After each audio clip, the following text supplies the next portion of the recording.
Alright, welcome back to Lost for Words with Lori. It's been a minute. It's been a hot minute.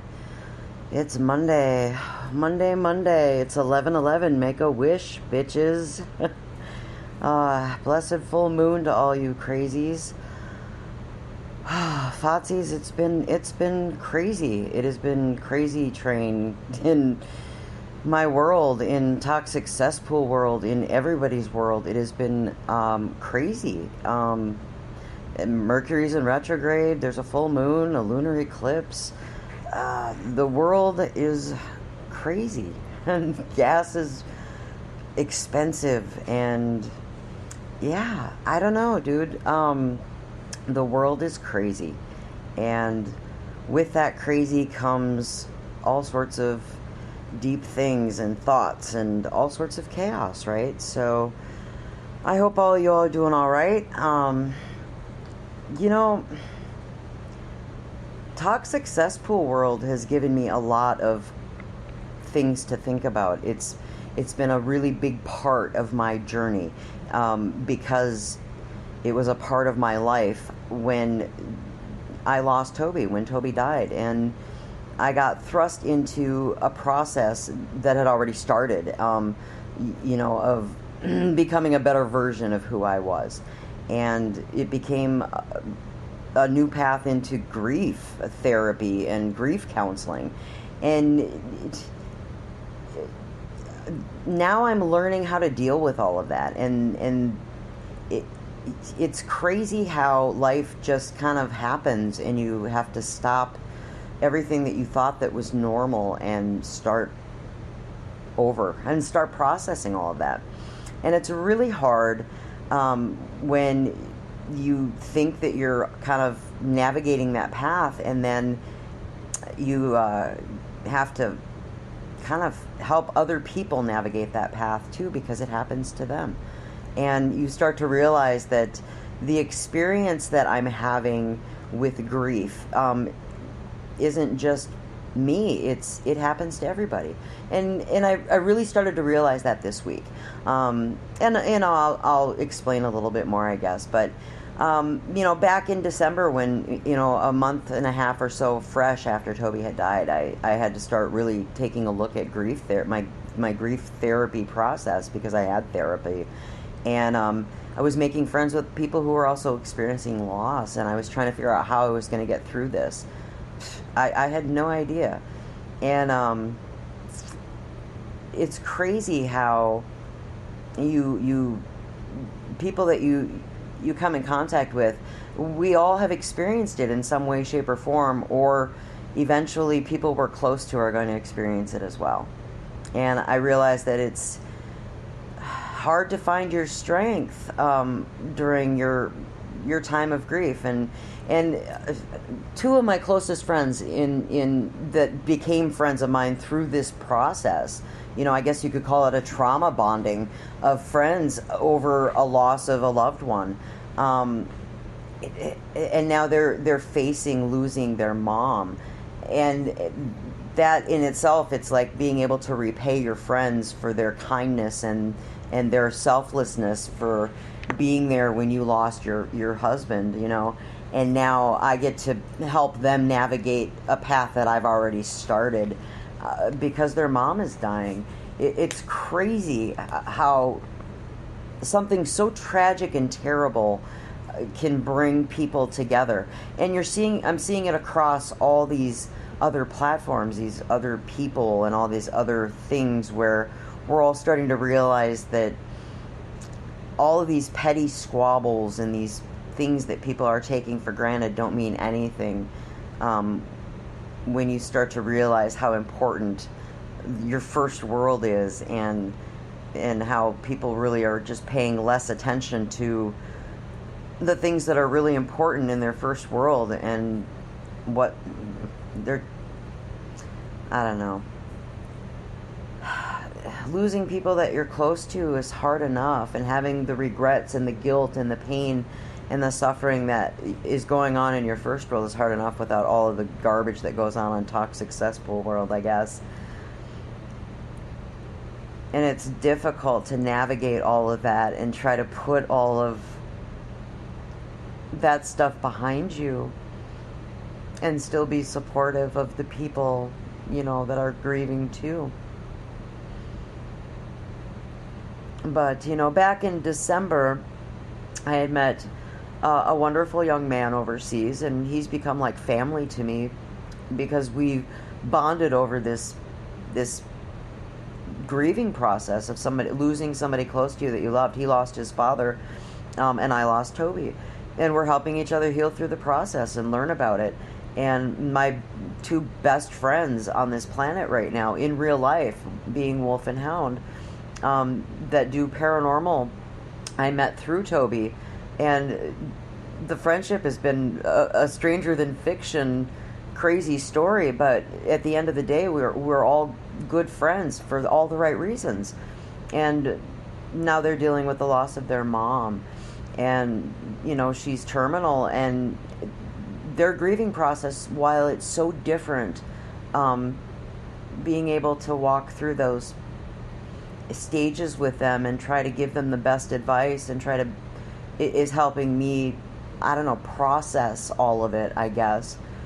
And being able to find strength for other people, but not in a way where you're not still dealing with your own grief, I guess, is the best way I can put it. But being able to walk through all of the pieces, and I know that we talked about doing actual individual podcasts about breaking down each of the stages of grief. And I've always wanted to do that, but it seemed like each time I would dive into it, I just couldn't wrap my brain around it. And it's like as time goes on and I start to feel, I don't know, or see the process of what I'm feeling, or maybe experiencing it through, my friends, or hearing their stories, or trying to understand why we're doing and feeling the way that we are. Unwrapping this with my friends over the last 2 days of finding out that the person that loves them unconditionally is no longer going to be there really comes down to, we're afraid that no one, including ourselves, loves us unconditionally but our mother. And symbolically, when they leave this planet, it's almost like nobody will ever love us. And that sucks. I mean, the sting of that, the realization, the reality that somebody dying that we're close to really is more about their life validating who we are, it's deep and it's scary and it's terrifying and it kind of sucks, because in the paranormal world, Toby believed that there was something out there after death, that wasn't the end of it all. And so, therefore, if you're in the paranormal community, you shouldn't be scared of dying. You should be embracing it. You should be celebrating it. And we were trying to unwrap why it still hurts so much. Why was it so painful then? Logically, if there's life after death, we should all be like, well, I guess we'll talk to you tomorrow then, But the reality of the situation is it's still emotional, and we're still attached, and we still want their presence, their physical presence. And the one thing that I've learned over the last 6 months of not having Toby here is that I miss the physical presence a lot less than I miss the emotional presence of having my partner here, to tell me everything's okay. It's lonely. But you find those spaces where it's okay.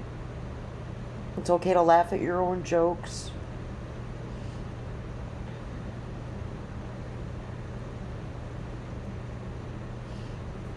But I think the grieving process is different, and it will be different, and I know it's always different for everyone. But I was telling the boys today that their grief and their loss their experience is the same. There's no better or worse. Nobody's loss is better or worse than anyone else's, and that they have every right to feel the way that they do. And they don't have to apologize for that. I think when we lose somebody close to us, we always feel like it makes other people uncomfortable, and we have to say we're sorry for making them uncomfortable when it's not our fault. You know, when really, I think what most people who are dealing with something this traumatic or losing somebody really close to them, when really all we just want people to say is, we know you don't know what to say, then just say, I'm sorry that you're hurting. You know, it's okay to say that. It's okay to say, I don't have words that will make you feel better. We get it.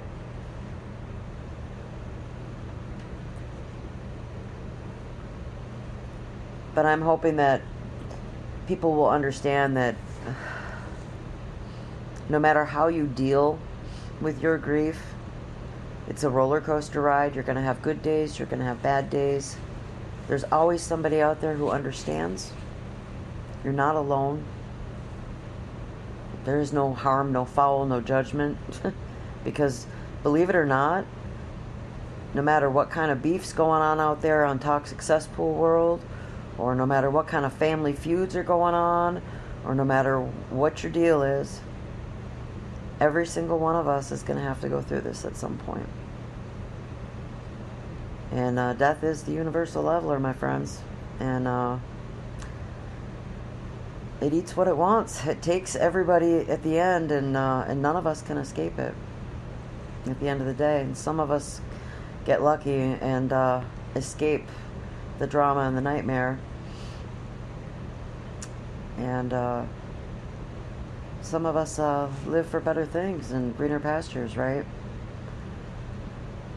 But that's my thoughts anyway. I've just been dealing with a lot and unpacking a lot, and things are good. I mean, one day at a time for me.